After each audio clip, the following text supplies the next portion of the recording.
بسم اللہ الرحمن الرحیم۔ السلام علیکم ڈیئر اسٹوڈنٹس، امید کرتی ہوں آپ لوگ خیر و عافیت سے ہوں گے۔ آج کا جو ہمارا ٹاپک ہے وہ ہے معراج النبی صلی اللہ علیہ وآلہ وسلم، یعنی نبی کریم صلی اللہ علیہ وآلہ وسلم کو جو آسمانوں کی سیر کرائی گئی تھی اس کے بارے میں آج ہم پڑھیں گے۔ سب سے پہلے اس سفر کے دو حصے تھے۔ پہلے حصے کا نام ہے اسرا اور دوسرے کا نام ہے معراج۔ اسرا کے معنی ہے سیر کرنا، رات کا سفر، یعنی سب سے پہلے مسجد حرام سے مسجد اقصی تک کا زمینی سفر تھا جس کو کہتے ہیں اسرا۔ اور دوسرا ہے معراج۔ معراج عروج سے ہے، جیسے بلندی، اونچائی، بلندی کی طرف جانا۔ پھر مسجد اقصی سے آسمانوں کی سیر کرائی گئی، یعنی عرش معلیٰ تک، جسے معراج کہتے ہیں، یعنی بلندی۔ اس سفر کا ذکر قرآن مجید میں سورہ بنی اسرائیل میں بھی آیا ہے کہ پاک ہے وہ ذات جس نے اپنے بندے کو ایک رات میں مسجد حرام سے مسجد اقصی تک کا سفر کروایا، جس کے ارد گرد ہم نے بہت سی برکتیں رکھی ہے، لے گیا تاکہ ہم اسے اپنی قدرت کی نشانیاں دکھائیں۔ بے شک وہ خوب سننے والا ہے اور دیکھنے والا ہے۔ اس سفر کا ذکر قرآن مجید میں سورہ بنی اسرائیل میں بھی آیا ہے۔ اب ہم یہ سفر پڑھیں گے، واقعہ معراج یا سفر معراج، کہ یہ سفر جو ہے یہ حضور صلی اللہ علیہ وآلہ وسلم نے کیسے کیا تھا۔ سفر معراج نبی کریم صلی اللہ علیہ وآلہ وسلم کے معجزات میں سے ہے۔ ایک رات آپ صلی اللہ علیہ وآلہ وسلم آرام فرما رہے تھے کہ حضرت جبرائیل علیہ السلام تشریف لے آئے اور آپ صلی اللہ علیہ وآلہ وسلم کو جگایا اور اپنے ساتھ ایک سواری لائے تھے جنت سے۔ اس سواری کا نام تھا براق۔ وہ آپ صلی اللہ علیہ وسلم کو سواری کے لیے پیش کیا۔ وہ براق جو تھا ایک جانور تھا، براق نام تھا اس کا، وہ آپ صلی اللہ علیہ وسلم کو سواری کے لیے پیش کیا۔ اس پر آپ صلی اللہ علیہ وآلہ وسلم سوار ہو کر سب سے پہلے بیت المقدس پہنچے۔ جب بیت المقدس پہنچے تو وہاں تمام انبیاء کرام علیہ السلام موجود تھے۔ انبیاء کرام علیہ السلام نے سب انبیاء کرام علیہ السلام نے آپ صلی اللہ علیہ وآلہ وسلم کی امامت میں 2 رکعت نماز ادا کی۔ جب 2 رکعت نماز ادا کی تو اس کے بعد وہ سواری جو تھی، وہ براق، وہ دوبارہ پیش کی گئی اور دوبارہ آپ صلی اللہ علیہ وسلم اس پر سوار ہوئے حضرت جبرائیل علیہ السلام کے ساتھ اور آسمانوں کی طرف سفر جو ہے وہ شروع کیا۔ جب شروع کیا تو اس سفر کے دوران آپ صلی اللہ علیہ وآلہ وسلم نے مختلف آسمانوں پر مختلف انبیاء کرام علیہ السلام سے ملاقات کی، جیسے مطلب 7 آسمانوں پر، ہر ایک آسمان پر انبیاء کرام علیہ السلام سے ملاقات کی۔ سب سے پہلے آسمان پر حضرت آدم علیہ السلام سے ملاقات کی۔ حضرت آدم علیہ السلام نے ان کو خوش آمدید کہا اور ان کو لے گئے۔ تو جب ان کی ملاقات حضرت آدم علیہ السلام سے ہوئی تو ہر ایک آسمان پر انبیاء نے جو ہے ان سے ملاقات کی، ان کو دعائیں دی، خوش آمدید کہا اور کچھ چیزیں دکھائی، مطلب کچھ نشانیاں دکھائی۔ جیسے حضرت آدم علیہ السلام نے جو ہے ان کو دائیں طرف نیک جو روحیں تھی اور بائیں طرف گناہگار روحیں تھی تو وہ دکھائی ان کو۔ پھر جب آپ دوسرے آسمان پر پہنچے حضرت جبریل علیہ السلام کے ساتھ تو آپ کی ملاقات حضرت یحییٰ علیہ السلام اور حضرت آدم علیہ السلام سے ہوئی۔ انہوں نے بھی آپ کو خوش آمدید کہا اور آپ کو دعائیں دی۔ پھر تیسرے آسمان پر حضرت یوسف علیہ السلام سے ملاقات کی۔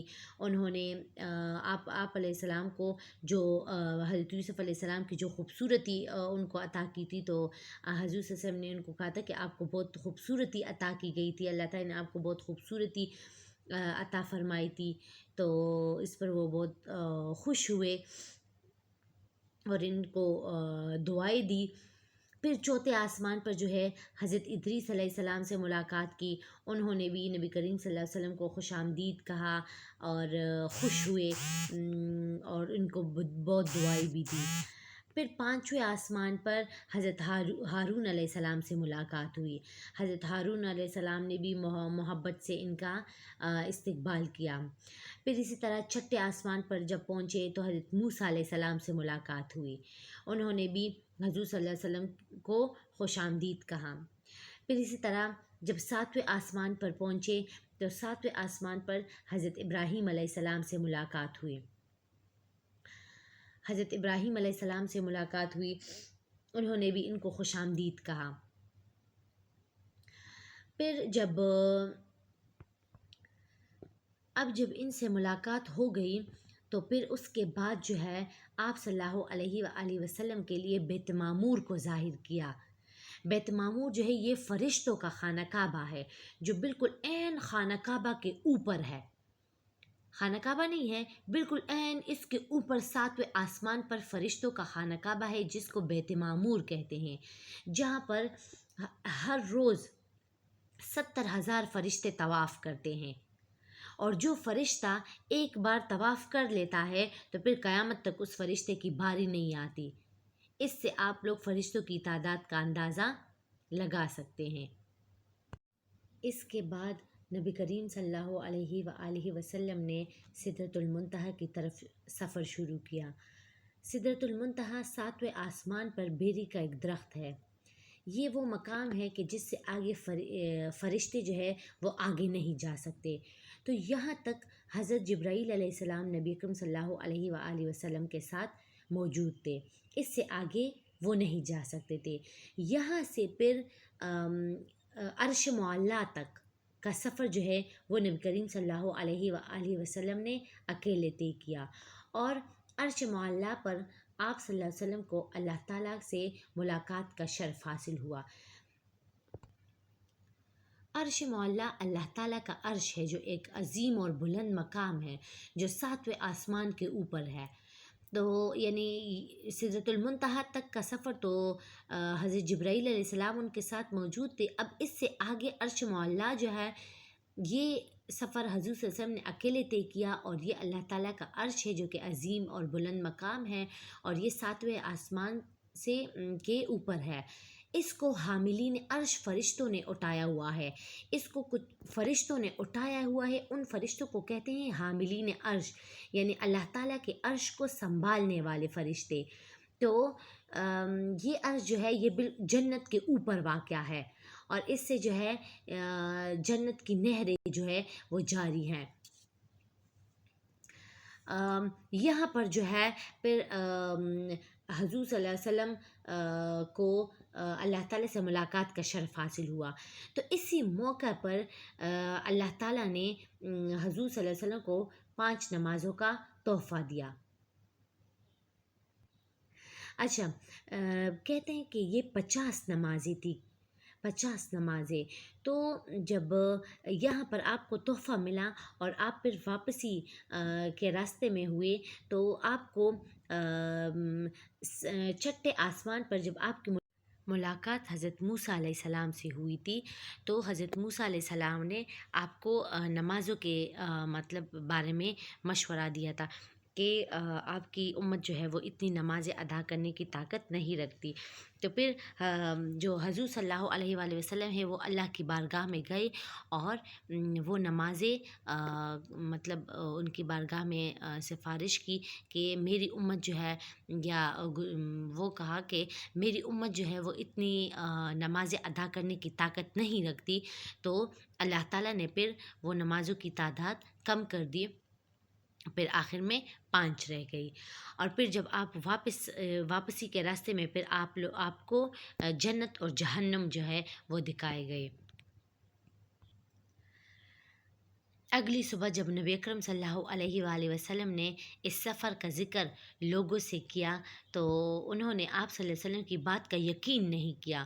کچھ لوگ حضرت ابوبکر صدیق رضی اللہ عنہ کے پاس گئے کہ مطلب اس واقعے کہ انہیں اس واقعے کی کچھ خبر ہے یا نہیں ہے، تو اس پر حضرت ابوبکر صدیق رضی اللہ تعالیٰ انہوں نے حضرت ابوبکر صدیق رضی اللہ تعالیٰ عنہ نے کہا کہ اگر یہ بات نبی اکرم صلی اللہ علیہ وآلہ وسلم نے فرمائی ہے تو یہ بالکل سچ ہے۔ اس موقع پر نبی کریم صلی اللہ علیہ وآلہ وسلم نے حضرت ابوبکر کو صدیق کا لقب عطا فرمایا تھا۔ حضرت ابوبکر کو صدیق کا لقب اس موقع پر عطا فرمایا تھا کہ انہوں نے اس بات کی تصدیق کی تھی۔ یہ واقعہ معراج ایک روحانی انقلاب تھا جس نے مسلمانوں کی زندگی پر گہرا اثر ڈالا۔ نبی کریم صلی اللہ علیہ وسلم نے معراج کی حقیقت کو امت کے سامنے پیش کرتے ہوئے انہیں ایمان، نیک اعمال، آخرت کی تیاری کی تلقین فرمائی، اور یہ جو واقعہ معراج ہے یہ ہمیں سکھاتا ہے کہ ہم اپنی عبادات اور اپنی اخلاقی زندگی کو بہتر بنانے کے لیے اللہ تعالیٰ کے احکامات پر عمل کریں اور ایک مضبوط ایمان کے ساتھ زندگی گزاریں۔